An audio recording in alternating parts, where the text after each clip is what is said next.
210वीं शब्दी में गोरखनाथ कह रहे हैं, सिंह गुरु गोरखनाथ, त्रियान स्वाति वेद नरोगी, त्रियान स्वाति। अगर आपकी स्त्री है,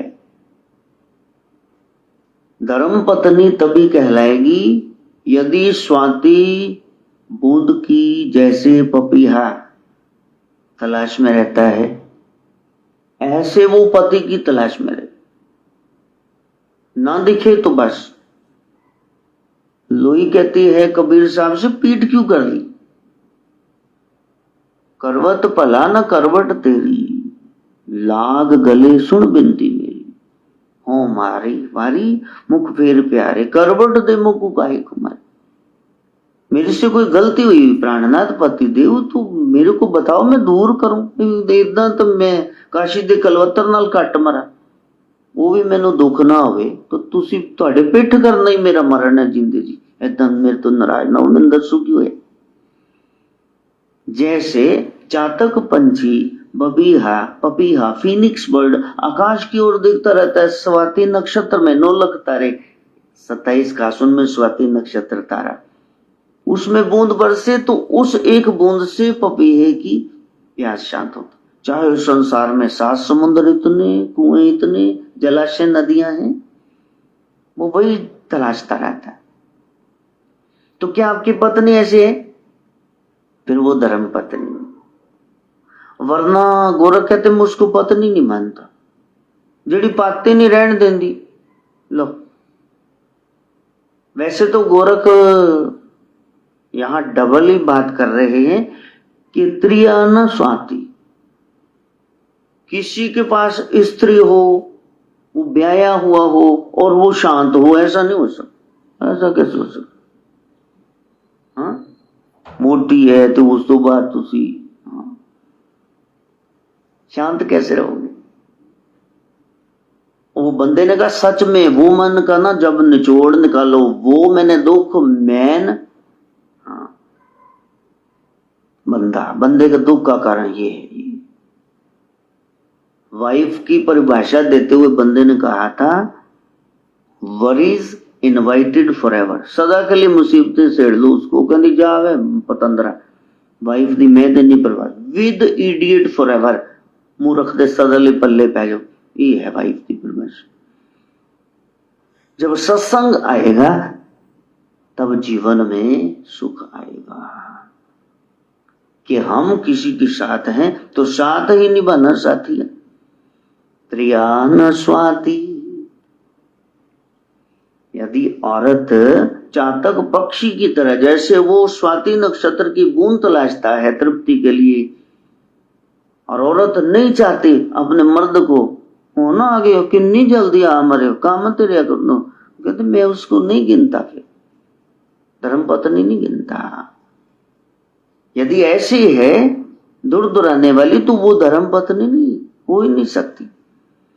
वैधरा रोगी, वैध हो और रोगी हो, ये कैसे हो गया जी? तुम तो लोगों को देते हो गोलियां, चूर्ण, पुड़ियां, हाँ, पीने वाली दवाई, तुम कैसे रोगी हो गए? इसका मतलब कहीं ना कहीं गड़बड़ है। रसायनी और जांच खाए, रसायनी एल्केमिस्ट है, दावा करता है मेरे पास एल्केमी स्टोन है, मैं 8 धातुओं को, खासकर लोहे को, वो स्टोन टच करा दूं तो सोना बन जाए। यदि तुम इतने रसायनी हो और जांच याचना करके मांग के खा रहे हो, फिर तुम क्यों मांग के खा रहे हो?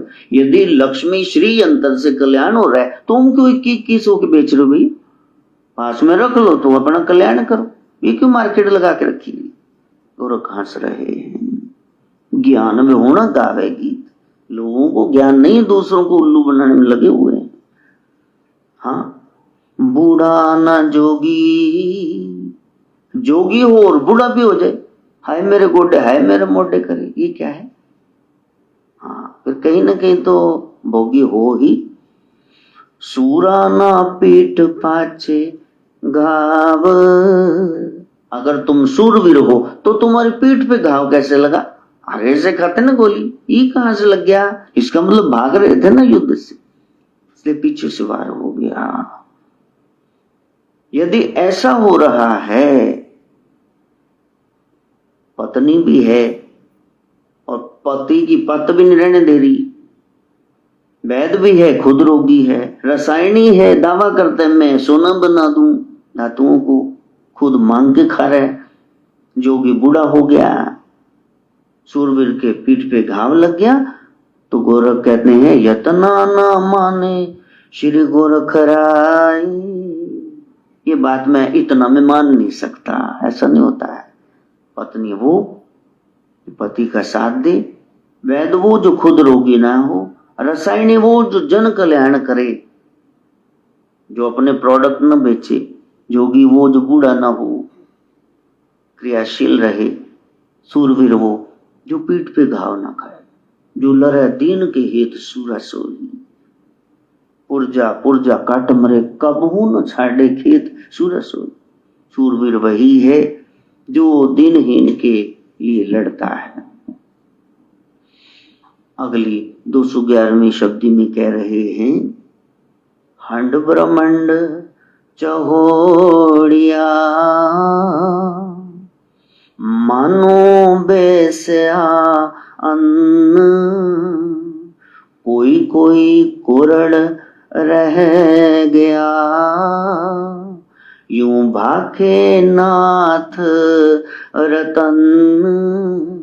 रतननाथ की तारीफ करते हुए गोरख कह रहे कि मेरा बच्चा ऐसे मेरा संदेश लोगों को दे रहा है। हंड ब्रह्मांड, ये अखिल ब्रह्मांड चहोड़िया, इसमें शासन किसका है, वैश्या अन्न,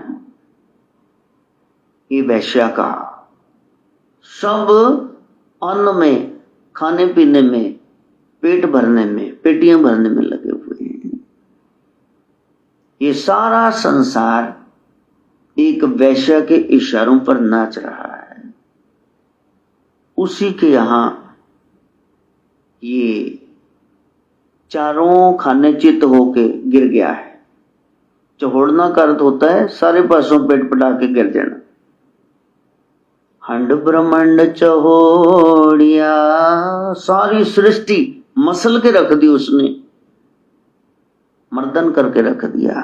किसने, एक है शक्ति, वो है मानो वैश्या अन्न, उस वैश्या के, उस माया के अधीन टुकड़ों पर पल रही।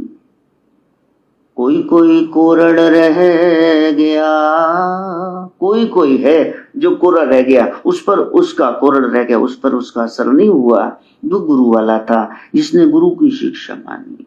यूं बाके नाथ रतन, गोरख कह रहे वो है मेरा रतननाथ, इतना सुंदर, इतना अमीर रत्नों का व्यापारी, लेकिन नंगे पांव चल रहा है, लोगों को संदेश दे रहा है। कोई कोई कौन रह गया, कहते मेरा रतननाथ रह गया। देखो कोई असर नहीं, सारी सिद्धियां, 64 योगनियां, हनुमंत लाल, भैरव, सब नाथ सिद्ध उनकी सेवा में है, लेकिन इतना सभी माया का असर नहीं है। इसलिए कहते हैं कि या तो गुरु को मानो या फिर गुरु के प्यारों को मानो। गुरु और गुरु के प्यारे क्या कह रहे हैं, 212वीं शब्द, निंद्रा सुपने बिंद को हरे, पंथ चलंता आत्मा मरे, बैठा खटपट उभा उपाधि, गोरख कहे पूता सहज समाधि। निद्रा सुपने बिंद को हरी, ज्यादा सोए रहोगे और ज्यादा सोने से तो फिर उठ नहीं पाओगे, उठ नहीं पाओगे तो फिर मलमूत्र विसर्जन न होगा, इंद्रिय प्रगाढ़ हो जाएगी और वीरपात से तुम्हारे बिंद का हरण हो जाएगा। मूर्ख लोग ज्यादा सोते हैं। कहा ज्यादा नींद से तुम्हारा ओज तेज वीर्य जाने वाला है। पंथ चलनता आत्मा मरे। और कोई कहता है मैं तो रमता जुग में तो चलूंगा, मैं तो यात्रा पर हूं, तो चलते चलते आत्मा बोझल हो जाएगी, क्योंकि थक जाओगे, फिर बैठोगे, फिर आराम करोगे, फिर कोई पता ही नहीं लगा 8 बजे सुते सी सवेर दे 8 बजे। तो इन्ना शरीर नु प्यो दे पुत्तो कष्ट क्यों दिता जे? इतनी चल समाधि को ले ली। ज्यादा सोना भी नहीं है, ज्यादा चलना भी नहीं है, और बैठा खटपट, बैठे बैठे वेले खटपट, दिमाग में शैतान जागृत हो जाता है। वेला मन शैतान दा कर, शैतानी करोगे। उबा उपाधि, यदि उठे हुए हो फिर उत्पात मचाओगे। बच्चे उठ जान, देखो कितना क्लेश कर दें। वो कहते यार सुते पे पोचा ला लो, 2 काम मन भेड़ लो, उठ के फिर कुछ नहीं होना। तो करे क्या? गोरख कहे पूता सहज समाधि। गोरख कहते हैं मेरे प्यारे सहज समाधि में रहो। कई बार सोने का मन होगा तो सो जाना, कई बार खाने का मन होगा तो खा लेना। ये कठोर कठोर आप नियम ना अपनाओ, ये भी नहीं करना वो भी नहीं करना, तो मन तो तुम्हारा उधर ही लगा होगा। अब एक बार कहता हम तो चलते हैं, फिर शिष्यों को चल के दिखाना पड़ेगा। अब गुरुजी बैठेंगे ऐसे, एक बार खड़े हो गए तो अब फिर बैठेंगे ऐसे, गुरुजी हमारे खड़े रहते हैं। एक बार कह दिया दूधधारी, फिर पर्दे में जाके कोई और खाओ मोमोज। क्यों कह दिया तुमने? सहज समाधि वाली सहज अवस्था में आ जाओ।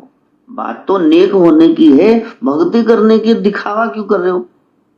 चलना है, हाँ हमने सोए रहना है कि बाबा जी सवेरे समाधि में बैठते, शाम को उठते। वो टीका गोला ही अड्डा चढ़ा लिया, पीम तो नहीं ले नहीं जाता, बैठे हैं घर के। क्यों? नशा करके जितनी देर मर्जी बैठे रहो। साधु वही है, नींद है तो सो जाता है, मन हो तो गाने लगता है, मन हो तो रोने लगता है। वो अपने मन का स्वामी है, मन को जैसा हुक्म दे वैसे करता है। साधु सहज समाधि बली, हम भी उस सहजता को पाले। मैं गायत्री से प्रार्थना।